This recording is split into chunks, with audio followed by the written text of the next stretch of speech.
Hello guys, good afternoon.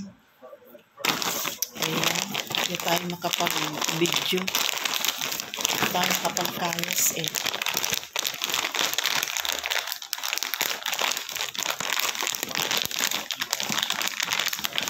Tayo makapag-kayas. Ayan, siguro sa Wednesday week kami ng Bicol. Ayan tayo guys, oh. Ito na lang kainin mo natin. Ito seko.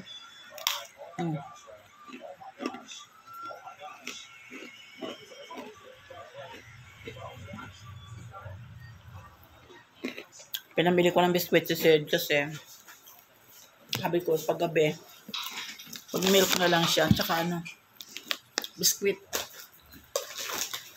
Ayan o.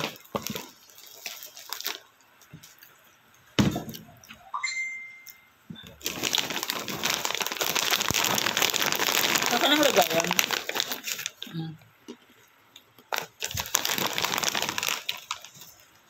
Pinapadayat siya ng doktor. Carbohydrates. Yes, sir.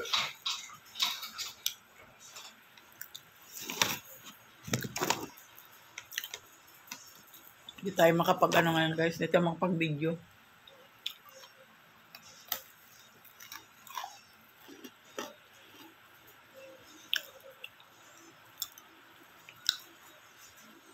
Wala pa 1 year yung ate ko na wala.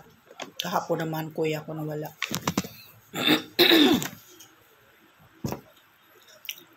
Ano na lang kami guys, 11. Dahil 13 kami. 13 kami magkakapatid. Pinakapanganay namin yung kahapon. Tapos yung ate ko naman last December. Magwa 1 year pa lang siya sa December.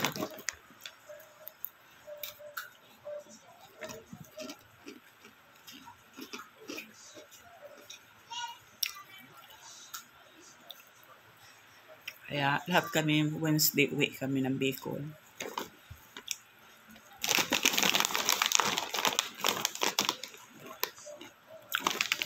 Masarap guys pala nito oh.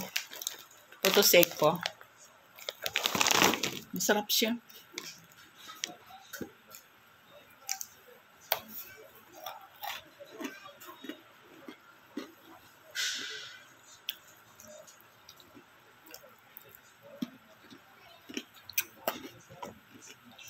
Biglaan lang yung kuya ko guys.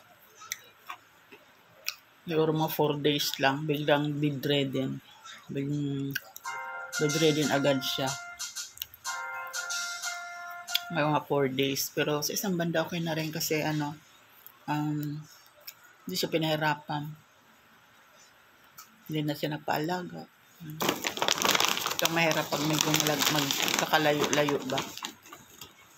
Magkakalayo-layo ng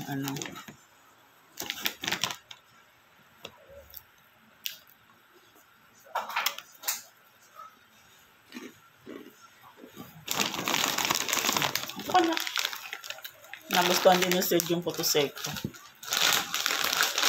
Dapat ka, di ba diet ka? Hindi yung kain-kain ka. May kain ka. Tama na ng ng chichirya. Taba na. 10 years old, 69 kilos. Ganyan ako siya sa pedya niya kahapon. Kaya, na-stress ako guys. Ayan guys. Tamlay ang lola nyo.